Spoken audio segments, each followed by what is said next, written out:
বাংলা আবাস যোজনা প্রকল্পের যারা প্রথম কিস্তির টাকা পেয়েছেন তাদের মধ্যে কিন্তু প্রচুর প্রচুর মানুষ আমাকে কমেন্ট করেছেন।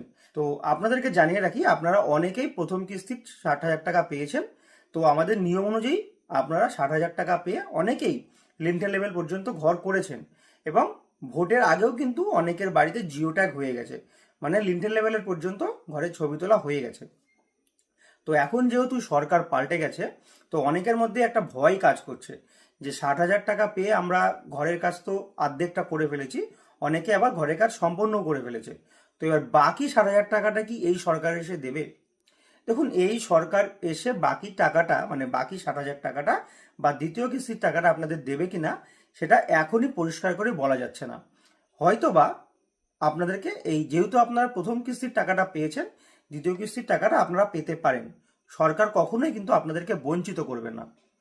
আর আপনাদেরকে আরও একটা কথা জানিয়ে রাখি, যদি এই সরকার আপনাদেরকে দ্বিতীয় কিস্তির টাকা নাও দেয়, তাহলে পরেও কিন্তু এই কেন্দ্র সরকারের প্রকল্প অনুযায়ী প্রধানমন্ত্রী আবাস যোজনা গ্রামীণ তালিকায় আপনারা আবার অন্তর্ভুক্ত হতে পারেন। শুধু তাই নয়, আপনারা কিন্তু বাংলার বাড়ি প্রকল্পের উপভোক্তা ছিলেন না, আপনারা প্রধানমন্ত্রী আবাস যোজনা গ্রামীণ প্রকল্পেরই উপভোক্তা ছিলেন।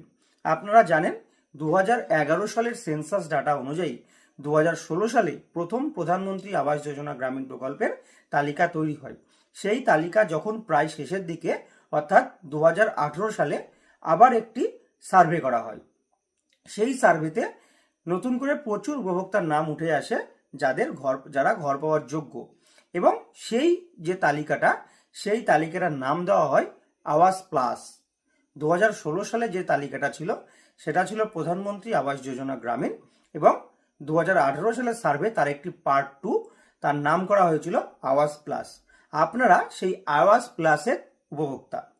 যখন কেন্দ্র সরকার এই প্রকল্পটি বন্ধ করে দিল প্রধানমন্ত্রী আবাস যোজনা গ্রামীণ, তখন রাজ্য সরকার, আমাদের পশ্চিমবঙ্গের আগের যে রাজ্য সরকার, 2024 সালে সেই আবাস প্লাস তালিকার থাকা উপভোক্তাদেরকে আর একবার এনকোয়ারি করিয়ে তারপর বাংলার বাড়ি প্রকল্পের নামে একটি প্রকল্প চালু করলো, এবং সেই প্রকল্প থেকে প্রথমে তাদের টাকা দেওয়ার কাজ শুরু করলো, এবং প্রথম পর্যায়ে তারা দুটো কিস্তির টাকায় পেয়েছে, কিন্তু দ্বিতীয় পর্যায়ে প্রথম কিস্তির টাকা পেল, এবং কথা ছিল জুন মাসে আবার তাদের দ্বিতীয় কিস্তির টাকা দেবে। কিন্তু যেহেতু মে মাসেই সরকার পরিবর্তন হয়ে গেল, তাই নিয়ম অনুযায়ী এখন নতুন সরকার এসে কি সিদ্ধান্ত নেবে, কিভাবে টাকা দেবে, সেটা তারা সিদ্ধান্ত নেবে, এবং পরবর্তীতে আপনারা সেটা জানতে পারবেন।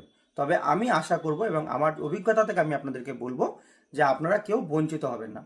তো এর আগে আমরা অফিসিয়ালভাবে কিন্তু বলে দিয়েছিলাম যে যাদের ক্ষমতা থাকবে তারা প্রয়োজনে বাড়ির কাজ কমপ্লিট করে ফেলতে পারেন।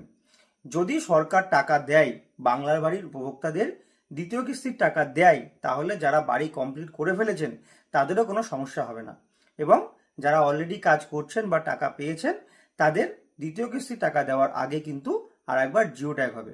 এবং দ্বিতীয় কিস্তির টাকাটা এমনটাও হতে পারে, এটা আমার মনে হয়, মানে আপনারা এটা ভাববেন না যে আমি একদম কনফার্ম হয়ে আপনাদেরকে বলছি, এটা আমার মনে হয় হতে পারে যে পিএমওয়াই থাকাকালীন যেভাবে উপভোক্তারা টাকা পেয়েছে সেইভাবেও টাকা পেতে পারে, আবার তাদের অন্য কোনো উপায় কিন্তু টাকা দিতে পারে। যদি আপনারা পিএমওয়াই প্রকল্পের মাধ্যমে দ্বিতীয় কিস্তির টাকা পান, তাহলে কিন্তু আপনারাই বেশি উপকৃত হবেন। কারণ আগে যখন প্রধানমন্ত্রী আবাস যোজনা প্রকল্প ছিল, তখন কিন্তু এই 1,20,000 টাকা ছাড়াও 100 দিনের কাজের যে টাকা, তার 90 দিনের টাকাও কিন্তু উপভোক্তারা পেয়েছেন, এবং সেটা কিন্তু আপনারাও পেতে পারেন। তো যারা বাংলার বাড়ি প্রকল্পে দ্বিতীয় কিস্তি টাকা নিয়ে চিন্তিত আছেন, তাদের জন্য ভিডিওটি শেয়ার করুন। আর যদি এই ভিডিওটা আপনার কাছে ইনফরমেটিভ মনে হয় তাহলে অবশ্যই একটা লাইক করবেন। আজকের মতো এখানেই শেষ করছি। নতুন ভিডিওতে খুব তাড়াতাড়ি দেখা হচ্ছে।